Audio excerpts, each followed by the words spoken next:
No sé si me escucharon bien, pero viene un tiempo que Dios va a despertar más hambre, gente que va a llenar estadios más por el evangelio que por el fútbol.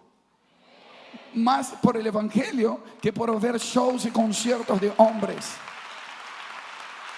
Y se llenó un estadio en un día. Entonces abrieron el segundo estadio y el segundo estadio también se llenó. Y después abrieron el tercer estadio y también se llenó. Y ahora me dijeron que están abriendo el cuarto. No puede ser. Hermanos, esto es extraordinario. Y esas cosas no salen en la noticia. Salen en la noticia las protestas. A veces son 100, 200 destruyendo. Pero hay miles y miles que están plantando y edificando el evangelio. Este es el evangelio. El evangelio es buena noticia. Y vamos a llenar Nicaragua de buenas noticias. Vamos a llenar América Latina de buenas noticias. Vamos a llenar las naciones de los obreros que anuncian lo que Cristo ha hecho. Lucas capítulo 10. Miren el poder del envío. Vamos a leer rápidamente. Lucas capítulo 10. Después de esta cosa designó el Señor también a otros 70, a quienes envió de dos en dos delante de él a toda ciudad y lugar donde él iba de ir. Envió y les decía: la mies, la verdad es mucha, mas los obreros pocos. Por tanto, rogad al Señor de la mies que envíe obreros a su mies. Verso 3. He aquí yo os envío. Miren ya repitió 3 veces la palabra envío. Como corderos en medio de lobos. No llevéis bolsa, ni alforja, ni calzado, y a nadie saludéis por el camino. O sea, que no haya distracción. En cualquier casa donde entréis, primeramente decid: paz sea a esta casa. Y si hubiere allí algún hijo de paz, vuestra paz reposará sobre él. Y si no, se volverá a vosotros. Y posad en aquella misma casa, comiendo y bebiendo lo que os den, porque el obrero es digno de su salario. No os paséis de casa en casa. Escuchen esto: en cualquier ciudad donde entréis y os reciban. Mira cómo le repite el Señor: comed lo que os pongan delante. Verso siguiente: y si les queda tiempo, sane a los enfermos que en ella haya, y decirles que se ha acercado a vosotros el reino de Dios. De verdad, suena gracioso lo que estoy diciendo, pero eso es muy importante para Jesús. Acá está el poder del envío. ¿Qué quiso decir Jesús? Siéntense en la mesa, compartan la comida y lleguen al corazón. Y cuando establezca una conexión de corazón en corazón, entonces pregunten si hay algún enfermo. Y entonces digan: el reino de los cielos se ha acercado. Siempre ha sido la estrategia esa. Pero muchos de nosotros, ¿qué hacemos? Nos acercamos a alguien en la calle y decimos: ¿necesitas a Jesús? No. Ah, bueno, eso es un hijo del infierno, aleluya.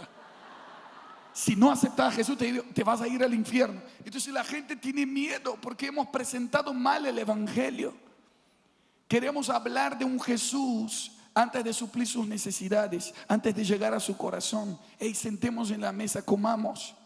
Y cuando la persona abra su corazón diciendo: hay alguien aquí enfermo que necesita de algo, entonces cuando tiene su corazón, tiene su atención. Cuando tiene su atención, viene la manifestación del reino. ¿Me van siguiendo? Eso viene por el poder del envío. Muchos han tenido buenas intenciones, pero no han tenido el envío. Honro a los pastores de esta casa. Honro a los apóstoles que se van a levantar con visión de envío. No de retener a la gente, sino de enviarlos con estrategias correctas para entrar al corazón de la gente. Y entonces tendrán señales y prodigios que los van a respaldar. Las señales seguirán a los que creen. Sanen los enfermos, echen fuera los demonios, prediquen: el reino de los cielos se ha acercado. Y eso se activa en gente que ha sido enviada. Número 2, los misioneros de la nueva década reconocen la necesidad de madurez. Por mucho tiempo he escuchado mensajes evangelísticos diciendo: hay que salir de las cuatro paredes. Vamos a la calle, vamos a la calle. Y mucha gente ha ido fuera de las 4 paredes, pero hemos exportado inmadurez. Hemos exportado gente que ha hablado más de su carne que desde el espíritu. Pero llegó un momento que lo que tiene que salir de las cuatro paredes es Cristo. Necesitamos llevar Cristo a la gente. Y la madurez básicamente es la formación de Cristo dentro de cada creyente. Por eso necesitamos discipuladores que no forman líderes, sino que forman a Cristo en la gente. Los que me están escuchando aquí hoy, que si quizás tú eres un discípulo, todavía no eres un líder, que facilites la cosa diciendo que Cristo crezca en mí. Yo no quiero un llamado, no quiero un ministerio, no quiero un lugar en la plataforma, quiero a Cristo dentro de mí. Porque si Cristo crece dentro de ti, va a ser imposible que no se note que Cristo está en ti. Pero cuando tú quieres una plataforma, un ministerio, un micrófono, una oportunidad de hombres, vas a tener que sostenerlo eso con tus propias fuerzas. Pero cuando Cristo crece en ti, es Dios que te promueve, es Dios que te sostiene, y es Dios que te envía, y es Dios que te establece. Necesitamos gente que quiera morir a sí mismo para dar lugar a Cristo. Pablo, como padre espiritual, Gálatas 4:19 dice: sufro dolores de parto hasta que Cristo sea formado en ustedes. Necesitamos gente que pueda formar Cristo en la gente. Y cuando es así, hay una multiplicación del evangelio, porque esa es la madurez. Efesios 4, cuando dice en verso 11 de establecer apóstoles, profetas, evangelistas, pastores y maestros, dice: a fin de capacitar a los santos para la obra del ministerio. Y después dice: para que todos lleguen a la unidad de la fe, a la estatura del varón maduro, que es Cristo, perfecto. Mira, ahí dice, esa palabra perfecto, varón perfecto, tiene que ver con madurez, a la medida de la estatura de la plenitud de Cristo. Verso 20, siguiente, 14. Para que ya no seamos fluctuantes. Que un día me siento bien, un día me siento mal. Un día quiero ir al cielo, otro día quiero ir al infierno. Un día me congrego, otro día me congrego. Un día estoy feliz, otro día estoy enojado porque el pastor me saludó. Niños fluctuantes. Viene para la próxima década. Necesitamos gente que quiera crecer en madurez. No solamente en ser enviados, necesitamos enviar a los maduros. Gracias por tu entusiasmo. Yo sé que la palabra de madurez no es muy popular. Todos quieren ir, hay que ir, y se pone la faja de Rambo, el cuchillo en la boca, ¡vamos! Y el Señor dice: no solo quiero que vayan en madurez. Porque un médico que todavía no pasó por 7, 8 años de entrenamiento puede tener buenas intenciones, pero puede matar gente queriendo ayudarlas si no tiene la habilitación para hacerlo, si no tiene la madurez para hacerlo. ¿Me van siguiendo? Entonces con eso yo no quiero que tome 5, 7 años. No. La madurez no viene con la edad. La madurez viene con asumir responsabilidades. Entonces alguien que quizás se haya convertido hace un mes, pero que tú dices: hoy quiero ser un discípulo de Cristo, quiero que Cristo crezca en mí, quiero servir a los demás, ya no vivo yo, Cristo vive en mí. De repente vas a crecer más rápido que otros que solamente están esperando oportunidades carnales. Pero los maduros serán enviados en los últimos tiempos. Gracias, Señor.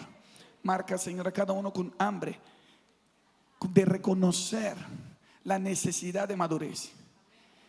Diga conmigo: quiero reconocer la necesidad de madurez. Lucas capítulo 2, verso 52 dice que Jesús crecía en sabiduría, gracia y estatura. Si Jesús crecía, ¿cómo crece Cristo dentro de nosotros?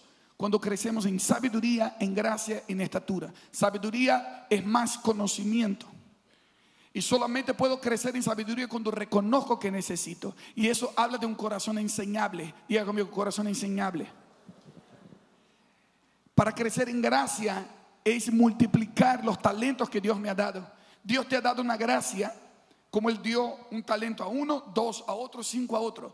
Pero a uno tuvo miedo y escondió, y el otro multiplicó lo que tenía. Dios te da algo, pero tú eres el responsable de multiplicar lo que Él te dio. Eso es madurez, hacer crecer la gracia que Él me dio. Comienza con un corazón enseñable, pero después se transforma en un corazón responsable.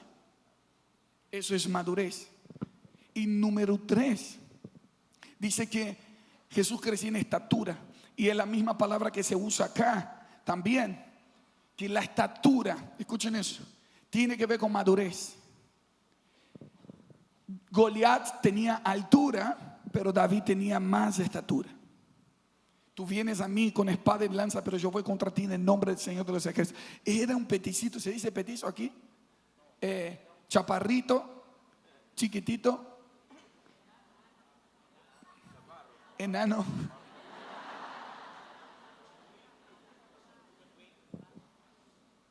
Está el grandote que tenía más altura, pero él sabía a quién representaba. Él tenía más madurez espiritual que Goliat. Necesitamos gente que no va a tener miedo a la altura de los principados y potestades, porque sabe que han crecido en madurez en Cristo Jesús y tienen estatura.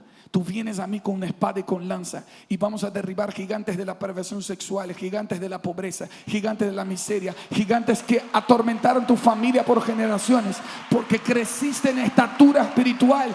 Vas a usar la misma piedrita, pero con el poder del envío derribarás gigantes para la gloria de Dios. Por eso les inspiro a que crezcan en madurez. Número 3. Número 1, reconocer el poder del envío. Número 2, reconocer la necesidad de madurez. Número 3, reconocer el idioma de esta generación. ¿Cómo Jesús nos salvó? Él vino, tomó forma de hombre, o sea, se vistió de ser humano, habló nuestro idioma, conquistó nuestro corazón y nos salvó. Ese es el discipulado de personas, de sistemas y de naciones. Cuando tú logras hablar el idioma de una generación, estableces una conexión y después de tener su corazón, entonces puedes introducir el reino de Dios. Es el mismo principio que dije de Lucas 10, pero acá quiero ser un poco más explícito y específico. Hemos perdido mucha conexión con las generaciones. Cuando yo voy a Europa y veo auditorios como estos, que en un momento eran lugares de avivamiento y hoy se transformaron en bares, en pubs, en discotecas, y las iglesias que hay, la mayoría son solo de viejitos y poco movimiento del Espíritu, uno dice, ¿cómo puede ser que un lugar que vivió avivamiento ahora? Porque vivieron avivamiento, pero hubo una desconexión con las generaciones. Y no perdieron el corazón, perdieron la conexión con las otras generaciones. Entonces ya los hijos y los nietos se desconectaron porque no entendieron el idioma de una generación anterior. Y no hubo un traspaso generacional. Vengo a hablar a los que están en este lugar, aunque sean adolescentes, que todavía no tienen familia, pero que tengan un carácter de padre y madre espiritual, de no perder la conexión con las generaciones. Estudien el comportamiento humano. ¿Qué son los millennials? ¿Qué son los centennials? Mi esposa hizo una enseñanza para padres que subimos en nuestro canal de Toma Tu Lugar, que se llama Discipulando a los Centennials. Si ya tú ni sabes qué son los centennials, habla mucho de ti, de por qué perdiste quizás algunas conexiones. ¿Quiénes son los que saben más de tecnología en la casa? ¿El abuelo o el nieto? ¿Y cuál es la mayor forma de comunicación de nuestra generación? ¿La televisión o YouTube? Entonces, si cuando tú no sabes el idioma de una generación, pierdes la conexión con ella. Y uno dice, no, Marco, pero esto no es bíblico y eso son las tendencias del anticristo. No. Pablo discipulaba a otras ciudades por medio de cartas, porque era la única forma de comunicación que tenían en aquel tiempo. Estoy seguro que si Pablo viviera hoy, tendría su Instagram y haría discipulado por Zoom, por Skype,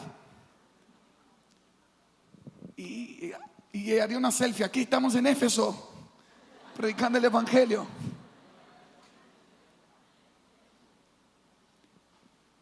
Porque el evangelio es el mismo, lo que cambia es la forma de transmitirlo.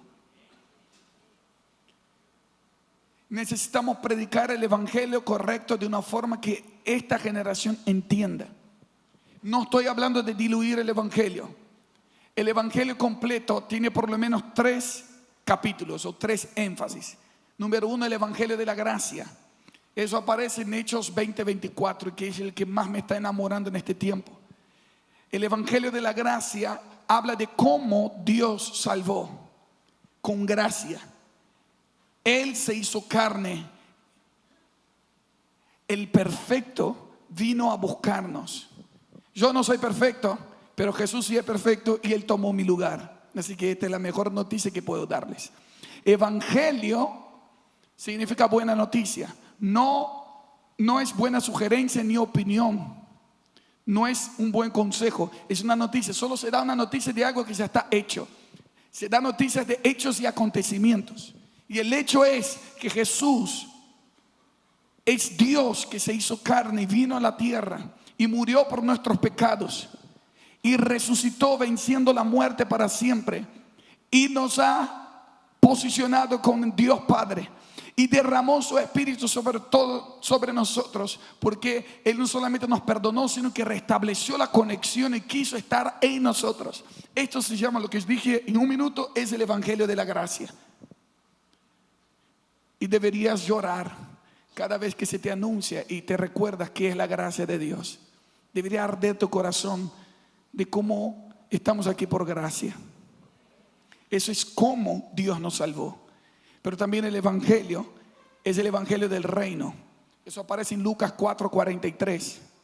Jesús predicaba el evangelio del reino porque Él era la gracia. Él no hablaba tanto de la gracia porque Él era la gracia. Y esto habla de que el evangelio de la salvación y de la gracia es una parte muy necesaria, pero no es todo. Necesitamos predicar el evangelio completo, porque el evangelio del reino es para qué Dios nos salvó. El evangelio de la gracia es cómo Dios nos salvó, pero el evangelio del reino es para qué Dios nos salvó. Entonces mucha gente está salva, pero no sabe para qué. Bueno, yo voy a la iglesia y ¿qué más? Y bueno, y yo escucho las canciones, la palabra y algunos están viendo. Es como ir a un partido de básquet sin pelota y sin aro. O sea, no logran ningún objetivo, pero están juntos. No saben para qué fueron salvos. Pero el evangelio del reino nos posiciona, entendí. Fui salvo para llevar esa gracia a otros. Fui salvo para entrar en una dimensión de sanar enfermos, echar fuera demonios, predicar el evangelio del reino. ¿Cuántos a veces se convierten, están 20 años, 30 años y nunca predicaron el evangelio a nadie? Nunca sanaron a un enfermo, nunca echaron fuera un demonio. El evangelio del reino es la manifestación de Dios a través de los salvos por gracia. Y necesitamos que en América Latina haya una mayor manifestación del evangelio del reino. Gente que no solamente se cree salvo, sino que muestra por qué fue salvo. El poder de Dios, el Espíritu del Señor está sobre ti y te ha ungido para predicar buenas nuevas a los quebrantados de corazón. No sé si me están entendiendo lo que están aquí. Pida al Señor: quiero entrar en la dimensión de tu reino. No quiero morirme sin sanar a enfermos, sin resucitar muertos, sin predicar el evangelio a los quebrantados de corazón, sin decir a los pobres que hay una solución. No quiero solamente ir de domingo a domingo a escuchar otra vez que fui salvo, sino quiero hacer valer la pena la sangre de Cristo en la cruz y mostrar por qué fui salvo. ¿Y para qué? ¿Cuántos quieren vivir el evangelio del reino? Número 3. El tercer capítulo, que todavía no es completo, sin ese, es el evangelio eterno. El evangelio eterno aparece en Apocalipsis 14, verso 6. ¿Qué dice el evangelio eterno? 14, verso 6. Que entonces hay vi volar en medio del cielo a otro ángel que tenía que el evangelio eterno, para predicarlo a los moradores de la tierra, a toda nación, tribu, lengua y pueblo. Verso 7 dice: diciendo a gran voz, teman a Dios y denle gloria, porque la hora de su juicio ha llegado. Adoren a aquel que hizo el cielo, la tierra, el mar y la fuente de las aguas. El evangelio de la gracia es cómo Dios nos salvó. El evangelio del reino es para qué Dios nos salvó. Y el evangelio eterno es qué fue lo que Dios salvó. ¿Qué? Y la respuesta está en lo que Jesús hizo. Él reconcilió consigo mismo todas las cosas. Diga conmigo, todas las cosas. El evangelio es la predicación de que todas las cosas serán restauradas y alguien lo tiene que anunciar. Muchos tienen que salir de una parálisis hoy. No hay fe muda, toda fe se expresa. Y Cristo nos sacó de las tinieblas a su luz admirable para anunciar sus virtudes.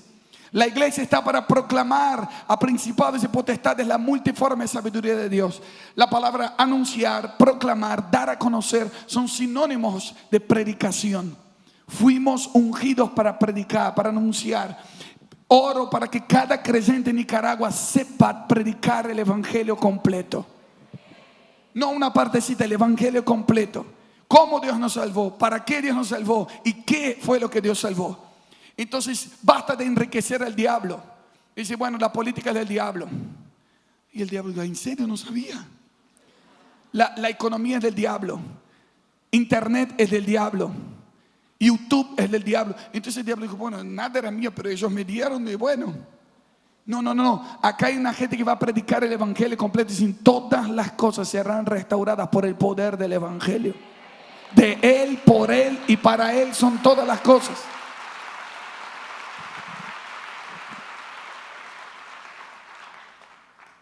Entonces, el idioma de una generación es cómo nos conectamos a su corazón.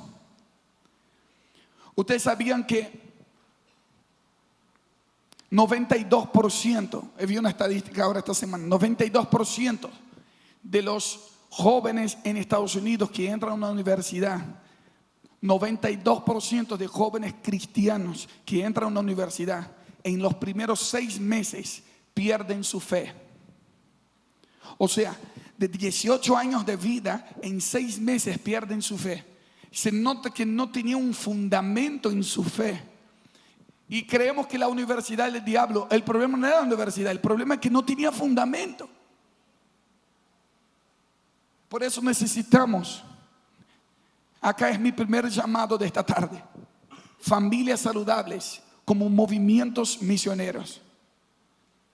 Quizás lo que tú dices, quizás cuando yo dije misionero, algunos ya estaban pensando, no, un flaquito con la mochila detrás yendo al África.